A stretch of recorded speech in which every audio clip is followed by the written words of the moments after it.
Olá, meus amigos pregadores, sejam muito bem-vindos ao nosso canal Pregando a Palavra, o canal do site pregandoapalavra.com.br. Meus amigos, hoje eu quero tratar um tema com vocês aqui a respeito da teologia bíblica e como esta pode nos auxiliar na pregação, tá bom? Peço para que você deixe aqui o seu curtir, que você deixe seu comentário caso tenha apreciado o conteúdo desse vídeo e se inscreva também no nosso canal. Não deixe de compartilhar este vídeo aqui nas redes sociais com seus amigos que também apreciam esse tema da pregação bíblica, tá bom? Meus amigos, nós já falamos, acredito, a respeito desse livro aqui, Pregando toda a Bíblia como Escritura Cristã, tá bom? Esse é um livro aqui bastante útil, bastante recomendado. Depois eu vou fazer um vídeo só falando deste livro e vou deixar aqui o link dele na descrição, caso você tenha interesse em adquirir esse livro. Qual que é o objetivo desse livro? Tá certo? Como o próprio título diz, é Pregando toda a Bíblia como Escritura Cristã. Ou seja, toda a Bíblia, Antigo Testamento e Novo Testamento, esse livro aqui ele serve como um guia para que você consiga, mesmo nos textos mais antigos, pregar esse texto como como escritura cristã, tá certo? Valorizando a pessoa de Cristo. E esse é um ponto também que às vezes é um pouco complicado para alguns pregadores. Nós temos um vídeo aqui que a gente falou a respeito de pregação cristocêntrica, que a nossa pregação precisa ser cristocêntrica, tá certo? E esse livro aqui, ele nos ajuda muito nesse sentido. Como você encontrar Cristo em toda a Escritura e pregar toda a Escritura como Escritura cristã, tá certo? Uma pregação cristocêntrica. E para auxiliar a gente nesse entendimento, é lógico que eu recomendo o livro porque ele vai abordar muito mais profundamente, mas eu trouxe aqui dois diagramas que também são encontrados aqui neste livro, eu reproduzi eles aqui, para a gente poder entender um pouquinho melhor como que a teologia bíblica nos auxilia a encontrar Cristo por toda a Escritura. Tá bom? Então, vamos lá. O primeiro ponto aqui. O que é teologia bíblica? Se a gente for para a definição de teologia bíblica é a autorrevelação de Deus através das Escrituras. É como Deus se revela através do texto bíblico. Tá bom? Isso é teologia bíblica. Então, se a gente analisar essa definição, a gente pode imaginar o seguinte: como que Deus se revela? Certo? Nós sabemos que Cristo é o retrato do Pai. Então, a gente pode também mudar essa definição para o seguinte: teologia bíblica é como Deus se revela através de Jesus Cristo, através da Escritura. Tá certo? Mas a gente pode atualizar um pouquinho mais essa definição. Nós sabemos que a missão de Cristo qual foi? A redenção da raça humana caída. Certo? Essa foi a missão de Cristo. Esse foi o papel dele. Vir resgatar aqueles que haviam se perdido. Então a gente pode atualizar a teologia bíblica, a definição dela da seguinte maneira. Teologia bíblica é Deus se revelando através do seu Filho Jesus Cristo na redenção da raça humana caída através da história. Ou seja, como o plano da redenção, o plano da salvação através de Cristo, ele se desenvolve através da história bíblica. Tá bom? Então a gente pode definir teologia bíblica dessa maneira. Como que Deus, através de Cristo Jesus, está atuando na história para resgatar o seu povo, para resgatar aqueles que se desviaram do caminho. Então, desde o Antigo Testamento até o Novo Testamento, toda a Escritura ela vai apontar para quem? Para Cristo. Lembra lá do texto de João? João 5, onde ele vai dizer, né? Examinais as Escrituras, porque julgais nela ter a vida eterna. E são elas mesmas que testificam de mim. Ou seja, toda a Escritura vai testificar a respeito de Cristo. Não importa se você estiver no Antigo Testamento, no Novo Testamento, toda a Escritura ela vai testificar a respeito de Cristo. Mas nós precisamos saber como encontrar Cristo na Escritura. Tá bom? Essa é uma tarefa que pode ser desafiadora, principalmente nos textos do Antigo Testamento, onde basicamente a gente trata, por exemplo, apenas a história, né? Você pega ali a história de Abraão, você vai tratar apenas a história de Abraão, e a partir da história de Abraão você vai retirar uma aplicação moral para os dias de hoje, tá certo? Então, por exemplo, Abraão desobedeceu a Deus, não era para ele ter descido para o Egito no período de fome, mas ele desceu. E aí muitas vezes a gente vai pegar o texto de Abraão, vai pregar e dali vai extrair uma lição moral para ser aplicada nos dias de hoje, certo? Então, olha, nós devemos, né, não desobedecer aquilo que Deus disse. Então, a gente vai tirar uma aplicação moral. Mas muitas vezes essas pregações elas não vão apresentar quem? Cristo, tá certo? não vão apresentar Cristo. A gente pega, por exemplo, ainda no mesmo exemplo de Abraão, o sacrifício de Isaac, não é? A gente tem lá o sacrifício de Isaac, e aí muitas vezes a gente pode extrair uma lição moral. Qual que é a lição moral que a gente pode extrair dessa história? Olha, confie em Deus até o último momento, porque ele não vai te abandonar, ele não vai te desamparar. Ou seja, a gente pega a história e tira o quê? Uma aplicação moral para os dias de hoje, certo? Então, por mais que sejam válidas essas aplicações, se essas aplicações elas não revelam Cristo, tem algum problema aí. Porque Cristo é possível vê-lo em toda a Escritura, tá certo? Diretamente ou indiretamente. A gente pode encontrar Cristo na Escritura de maneira direta, muitas vezes por tipologia, certo? Tipologia, por exemplo, Moisés ele foi libertador do povo de Israel quando estava cativo no Egito.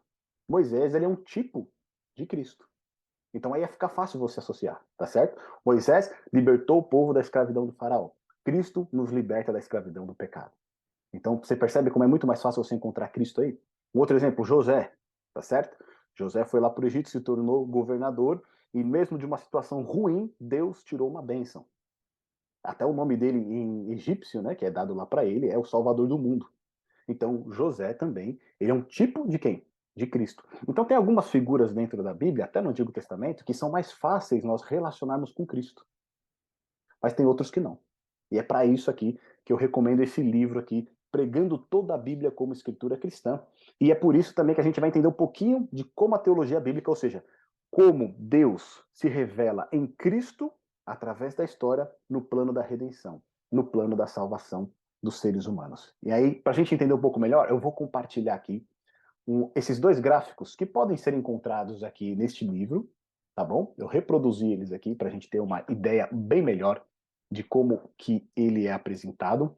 Então eu vou compartilhar aqui esses diagramas para que você tenha uma ideia melhor de como que funciona essa questão da tipologia bíblica dentro da escritura, dentro dos textos, né? Tanto do Antigo Testamento também como do Novo Testamento, tá bom?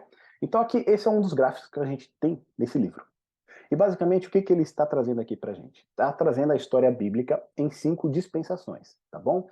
Então nós temos ali a queda, depois temos o período de Abraão, período de Davi e Salomão, o período de Jesus Cristo e depois a segunda vinda. Então são 5 dispensações aqui que basicamente resumem a cronologia bíblica, resumem, né, a história bíblica, tá certo? Então olha só, Jesus Cristo é declarado aquele que cumpre todas as expectativas do Antigo Testamento. Ele é a realidade sólida que a história e as profecias sombreavam. Ou seja, tudo aquilo que é escrito no Antigo Testamento tem o seu cumprimento em quê? Em Jesus Cristo. Tá certo? Todas as profecias, elas apontam para Jesus Cristo. Ou seja, eram sombras de uma realidade infinitamente maior, que é o nosso Senhor Jesus Cristo. Algumas ali profecias, elas tiveram um cumprimento parcial na vinda do Senhor Jesus e terão o seu cumprimento total na segunda vinda dele. Tá bom? Então, olha só. Aqui nessa divisão que a gente fez, que são 5 divisões, são 5 dispensações, a gente vai ter alguns períodos. Então, o período da queda até Abraão, a gente pode compreender ele através de Gênesis do capítulo 4 até o capítulo 11, certo? Que vai contar ali um pouco da história após o dilúvio e como ali Deus vai separar, então, uma família, né? Vai separar ali Abraão para ser o quê? Para ser o seu povo especial, tá bom? Então, quando a gente fala de Abraão até Davi e Salomão, a gente tem um período aí maior que vai envolver o quê? Vai envolver o êxodo, vai envolver, né, o período que Israel ficou no deserto, vai envolver também uma parte ali dos períodos dos juízes, etc., até mais ou menos ali o período de Samuel, até a unção de Davi, vamos dizer assim. E esse período da história, ele é um período de crescimento. Por quê? É um período em que Deus está formando um povo, tá certo? Então ele separa Abraão e a sua família, e através de Abraão agora, a sua descendência vai ser um povo especial para Deus. Deus vai confiar ali as riquezas para esse povo. Então, esse período de Abraão é um período de crescimento. Você vai ver aí no nosso gráfico que o plano da salvação, ele está o quê? Se desenvolvendo numa ascensão. Ele está crescendo, o plano da salvação. Por quê? Através de Abraão, o conhecimento de Deus está sendo espalhado. através de Abraão, está sendo feito o quê? Uma grande descendência que será o povo de Deus. Então, esse período da história é um período de ascensão na história do plano da salvação. Tá certo? Deus está resgatando ali o seu povo, Deus está ali cumprindo as promessas que ele fez. Então, de Abraão até Davi e Salomão é o período de ascensão do plano da salvação. Por quê? De fato, aqui, no período de Davi e Salomão, o reino de Deus, tipológico, vai ser estabelecido através do seu ungido, certo? Davi.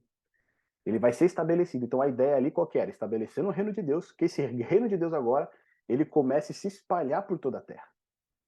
Só que o que acontece? Nós sabemos que depois de Davi, Salomão é o ponto alto desse reino, tanto que, né, Salomão viveu em paz, e eu acredito que essa paz aí que contribuiu também para o declínio do reino. Só que no período mesmo de Salomão, começa a surgir o quê? A apostasia, tá certo? Então aqui na apostasia, o que acontece? Nós temos o quê? Um decaimento do plano da salvação.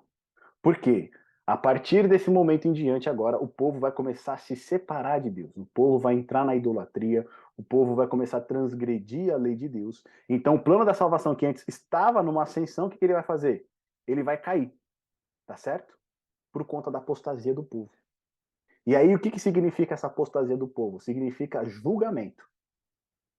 Ou seja, quando a gente olha lá os profetas maiores, né, até os menores mesmo, né, até os menores eles têm mais mensagens de julgamento. Então você vai pegar Isaías, você vai pegar Ezequiel, você vai pegar Amós, você vai pegar Naum, todos eles falam o quê? Julgamento sobre o povo. Ou seja, se o povo não se arrepender, virá o juízo de Deus sobre ele. Então é um momento de apostasia, é um momento de declínio ali do plano da salvação. Só que por mais que você tenha esse declínio do plano da salvação, esse declínio ele não é separado das misericórdias de Deus. Esse declínio ele não é separado da graça de Deus. Porque ao mesmo tempo que você tem um julgamento e a nação está em declínio, toda mensagem profética ela vem acompanhada de um, de um pedido de conversão, de um pedido de arrependimento, de um pedido para voltar às boas obras, para voltar para os caminhos do Senhor. É por isso que nessa seção do gráfico, de Davi a Salomão, até Jesus Cristo, nós temos sim o julgamento da nação de Israel, tá certo? Que foi levado inclusive para exílio, tanto o exílio assírio quanto o exílio babilônico. Mas também nós temos uma ascensão. Por quê? Porque a graça, a misericórdia, o convite para a salvação, ele ainda continua. Tá certo? Então aquele plano da salvação que começou lá com Abraão, ele, por mais que esteja caindo nesse período aqui, ele não se encerra. Ele continua sendo executado através das ricas misericórdias de Deus. Então ele continua subindo, tá bom? E quando nós chegamos aqui no período de Jesus Cristo, o que acontece? Então esse plano da salvação, ele vai encontrar o seu ápice. Por quê? Porque em Cristo todas as promessas do Antigo Testamento, elas são o quê? Cumpridas. Ou seja, quando Cristo vem, entrega a sua vida por nós, morre, passa 3 dias, depois ressuscita, ou seja, está consumado. Tá certo? O plano da salvação foi consumado. E esse plano da salvação, agora ele continua numa ascensão até a segunda vinda. Ou seja, depois que ele foi executado aqui na terra, até a segunda vinda do Senhor Jesus Cristo, esse plano da salvação agora ele vai numa ascensão até o fim. E por que essa ascensão a gente enxerga aqui agora, a partir de Cristo até a segunda vinda? Porque tudo agora que está no Novo Testamento é mediante o sacrifício de Cristo. Ou seja, a promessa de uma nova vida, de um coração regenerado, de uma nova mente, ela se baseia no quê? No sacrifício de Cristo. É mediante a Cristo que a gente consegue ter uma nova vida. A esperança da ressurreição, a esperança da vida eterna, ela repousa sobre quem? Sobre Cristo, que venceu a morte, que ressuscitou, e se ele vive, nós viveremos também. A esperança de uma nova criação, de uma nova terra sem pecado, sem dor, sem sofrimento, repousa em quem? Repousa em Cristo. Percebe? Então, de Jesus Cristo até a segunda vinda, quando a gente pega ali os evangelhos, Atos, as cartas apostólicas, Apocalipse, quando nós temos promessas, essas promessas elas só podem se cumprir porque Cristo, ele já se entregou por nós, tá certo? Ele é o nosso fiador. E como ele foi perfeito, como o seu sacrifício foi aceito, nós podemos ter a plena certeza de que a promessa vai se cumprir. E aquelas, né, mensagens muitas vezes que a gente vai encontrar nas cartas, pedindo, né, exortando a ter uma nova vida, a ser uma nova criatura, ela só é possível mediante a quem? Mediante Cristo, tá certo? Então por isso que aqui do período de Jesus Cristo até a segunda vinda, nós temos essa ascensão do plano da salvação. Porque através do sacrifício de Cristo, todos nós agora podemos experimentar uma nova vida e podemos ter confiança de que a promessa de Deus, ela vai se cumprir. Não é fantástico isso? Tá bom? Então é importante a gente entender esses períodos, tá? Então, por exemplo, de Abraão até Davi e Salomão, nós temos todo o período ali que vai contemplar o Pentateuco, o período de Josué, Juízes, Samuel, Reis, Crônicas, ou seja, se você for pregar um texto destes livros, você precisa considerar isso. O que está acontecendo? O plano da salvação está o quê? Em execução. Ou seja, Deus está chamando um povo, Deus está formando um povo, e esse cumprimento vai se dar em quem? Em Cristo. Tá certo? Você pode observar isso. Se você for pregar um texto ali nos profetas maiores, menores, Daniel, ou até mesmo os livros de sabedoria, Salmos, né? Provérbios, Eclesiastes, qual período da história compreende a esses livros aqui? Ó? É um período do quê? De julgamento, tá certo? O povo está se desviando dos caminhos de Deus, o povo está num caminho de apostasia, mas ao mesmo tempo que eles estão em apostasia, existe o quê? Existe a misericórdia e a graça de Deus, convidando ao arrependimento, convidando para que eles sejam perdoados. E esse perdão será concedido plenamente em quem? Em Jesus Cristo. Tá bom? E quando a gente vai para esse período de Jesus Cristo até a segunda vinda, que ali engloba os evangelhos, Atos, cartas apostólicas, Apocalipse, tá certo? Esse período todo aqui, qual período que é? É o período em que foi estabelecido o reino de Deus através de Cristo, tá certo? Não mais de Davi, que era tipológico, mas através de Cristo, que é o antitipo. E agora o plano da salvação ele vai se expandir até o fim. Ele vai continuar crescendo até o fim, não tem mais volta. Agora ele vai continuar ascendendo, por quê? Porque Cristo foi o sacrifício perfeito. Cristo, o Filho de Deus, prestou a sua obediência perfeita e através dos méritos dele, agora a salvação ela é oferecida a todo aquele que crê. Tá certo? Então, ok, qualquer texto de evangelhos, atos, cartas apostólicas, até mesmo o livro do Apocalipse, qualquer texto aqui vai apontar para quê? Para a salvação em Cristo que vai se cumprir na sua segunda vinda. Olha que coisa magnífica. Tá bom? Então, qualquer texto dentro desses livros, nestes períodos, você precisa observar em qual período da história o plano da salvação, como que o plano da salvação está se desenvolvendo. Tá bom? E lembra que a gente falou da tipologia? Então, olha aqui, ó. Abraão, por exemplo. Quando a gente pega a história de Abraão, é feita uma promessa para Abraão. Em ti serão benditas todas as famílias da terra. Lembra? Então, de que maneira todas as famílias da terra seriam benditas? Através de quem? Através de Cristo. Ou seja, a promessa feita a Abraão, ela se cumpre em Cristo. Então, você vai pregar um texto que vai falar ali a respeito de Abraão. Não importa em qual texto ou qual das histórias de Abraão você vai pregar. Existe uma promessa para Abraão que ela é cumprida em quem? Em Cristo. Tá certo? De que maneira os povos são benditos? Através de Cristo. Quando Abraão vai oferecer Isaac como, né, sacrifício ali, não foi necessário que ele sacrificasse o seu filho, por quê? Porque o próprio Filho de Deus seria sacrificado para todas as pessoas. Era uma tipologia daquilo que Cristo iria fazer. Tá bom? Então você consegue sim enxergar Cristo em todas as Escrituras. Você consegue ver toda a Escritura delineando o plano de salvação que foi executado por Cristo. Quando a gente vai para o período de Davi e Salomão, Davi é um tipo do quê? De Cristo. Ele é um tipo do rei que Deus estabeleceu segundo a sua vontade, ungiu segundo a sua vontade para governar. Só que Davi ele é falho. Mas Cristo, o Filho de Deus e o Filho de Davi, ele é o rei perfeito. Ele é o rei dos reis. Percebe como que se conecta? Então a gente pega, né, por exemplo, lá a história de Davi e Batseba. Ah, Davi era o homem segundo o coração de Deus, mas ele errou, ele pecou, tá certo? E a gente tira uma aplicação moral daí, né? Não é isso? A gente tira uma aplicação moral dessa história. Tudo bem, a gente pode tirar essa aplicação moral, mas a gente não pode esquecer que o rei perfeito, o rei que não erra, do qual Davi era tipo, quem é? É Jesus Cristo. Cristo, ele é o rei perfeito, é o rei que não erra, e é por isso que ele é o rei dos reis. Então você consegue enxergar Cristo através de todas as escrituras. Olhando para esse nosso diagrama aqui, fica mais fácil você entender em qual período da história se encontra e como o plano da salvação está se desenvolvendo. E além do mais, como esse plano da salvação se conecta com quem? Com a pessoa de Cristo. Tá bom? Então, todo o texto bíblico, pergunte como que esse texto aqui se relaciona com a obra de salvação de Jesus Cristo. E aí você vai encontrar a resposta. Lógico que nós temos vários textos do Novo Testamento que confirmam, né, essas passagens do Antigo. Por exemplo, quando Moisés, né, encontra a rocha lá no deserto da qual jorra água, Paulo lá vai dizer que aquela rocha era quem? Era Cristo, ou seja, está apontando para Cristo. Então a gente consegue sim encontrar Cristo através de toda a Escritura. Agora, como que a gente faz a aplicação de um texto, por exemplo, do Antigo Testamento, para os dias de hoje? Certo? Toda mensagem bíblica tem que trazer uma aplicação para os ouvintes de hoje, ou seja, como que esse texto fala com os ouvintes nos dias de hoje? Porque não pode ficar só no passado. Ela precisa ser relevante para nós nos dias de hoje. E aqui a gente tem um segundo diagrama que diz o seguinte, ó. Aqui nós temos um método de você fazer a aplicação. Geralmente, como é que a gente faz? Ó, aqui a gente tem de novo a linha do tempo da história da salvação, tá certo?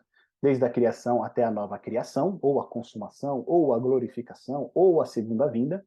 E aqui nós temos o texto. Então, a cruz de Cristo aqui no meio, da cruz para trás nós temos o Antigo Testamento, da cruz para frente nós temos o quê? O Novo Testamento. Geralmente, quando um texto ele é pregado no Antigo Testamento, nós queremos extrair uma lição moral, tá certo? E aí a gente dá um salto para os dias de hoje. Lembra do exemplo que eu dei lá de Abraão? Né? Não era para descer para o Egito, mas ele desceu. Então vamos tirar uma lição moral aqui. Olha, Abraão, mesmo depois de ter ouvido a voz de Deus, né, recusou obedecer aquilo que Deus disse. Nós não podemos agir dessa maneira. Né? Temos que obedecer tudo que o Senhor pede. Então, essa é uma lição moral, tá certo? Que a gente pode tirar. Outra maneira aqui, ó. Lembra que a gente falou lá também do sacrifício de Isaac? Então, confia em Deus, ele não vai te abandonar, né? Ele não vai te desamparar. A gente tira uma lição moral. Só que qual que é a maneira correta da gente aplicar esse texto? Não é saltando do texto diretamente para os ouvintes, tá certo? Mas qual que é a maneira correta? É você, a partir do texto, passar pela cruz de Cristo e aí então você chegar aos ouvintes. Coisa fantástica essa, né? Essa aqui é a aplicação correta do texto que a gente tem que fazer. Sempre passando por onde? Pela cruz de Cristo. Porque se a gente der um salto direto, a pessoa não vai relacionar a lição moral, a aplicação dessa lição, com Cristo. Ela vai aplicar com o personagem do Antigo Testamento. Ou o que você deve fazer, ou o que você não deve fazer. Mas quando nós passamos pela cruz de Cristo, então a pessoa se conecta com Cristo como Salvador. Tá certo? Então a gente falou o exemplo do Isaac, né, do sacrifício. Saltar é o quê? Você pegar o texto e falar, olha só, confie em Deus porque ele jamais vai te abandonar. Certo? Ele jamais vai te desamparar. Agora, se a gente faz o uso correto da aplicação, olha aqui, ó. Né? Deus pediu Isaac como sacrifício para Abraão. Mas esse sacrifício que foi pedido era apenas um tipo daquele sacrifício que o próprio Deus iria oferecer através do seu filho amado Jesus Cristo. Não era necessário que Abraão entregasse Isaac, porque Jesus Cristo, o Filho de Deus, seria entregue para que todo aquele que nele crer não pereça, mas tenha a vida eterna. É por isso que eu e você hoje podemos ter a vida eterna, porque um dia Deus enviou o seu Filho amado para morrer por nós. Percebe a diferença? Olha a conexão que a gente tem aqui com a cruz de Cristo. Então, qualquer texto do Antigo Testamento, em vez da gente dar um salto e trazer uma aplicação moral para os dias de hoje, nós precisamos passar primeiro pela cruz de Cristo. E para a gente entender como que o texto se relaciona com a cruz de Cristo, é para isso que a gente tem esse diagrama aqui, tá certo? Para a gente entender em qual período da história da redenção nós estamos no livro e entender como ele se conecta com a cruz de Cristo. É o quê? Deus formando um povo? É Deus fazendo a promessa de redenção, de restauração? É Deus fazendo a promessa de perdão, de graça, de vida eterna? Como que esse texto se conecta com Cristo? Quando a gente encontrar essa resposta, então a nossa aplicação ela vai ter muito mais sentido, tá bom? O método inválido de nos movermos do texto para o ouvinte, direta ou intuitivamente, segue o caminho A, que é o quê? É aquele salto que nós falamos. E evita a estrutura da revelação. O procedimento válido é seguirmos o caminho bíblico, que é o caminho B, ou seja, do texto até a cruz de Cristo. E depois da cruz de Cristo, nós conectamos com quem? Com o ouvinte. Tá bom, meus amigos? Então eu espero que você tenha apreciado esse vídeo. Esse vídeo aqui é uma dica, ele é instrutivo, como nós podemos aplicar o texto a Cristo e de Cristo aos ouvintes. Eu espero que você tenha apreciado esse convite. Se você ficou interessado aqui por esse tema que nós tratamos aqui da teologia bíblica e como ela se relaciona com a pregação. Eu incentivo você a adquirir esse livro que nós falamos, Pregando toda a Bíblia, o quê? Como escritura cristã, tá bom? Nós temos a plena certeza que você vai ser imensamente abençoado. Meus amigos, continuem pregando. Deus achou por bem salvar os que creem através da loucura da pregação. Que Deus te abençoe.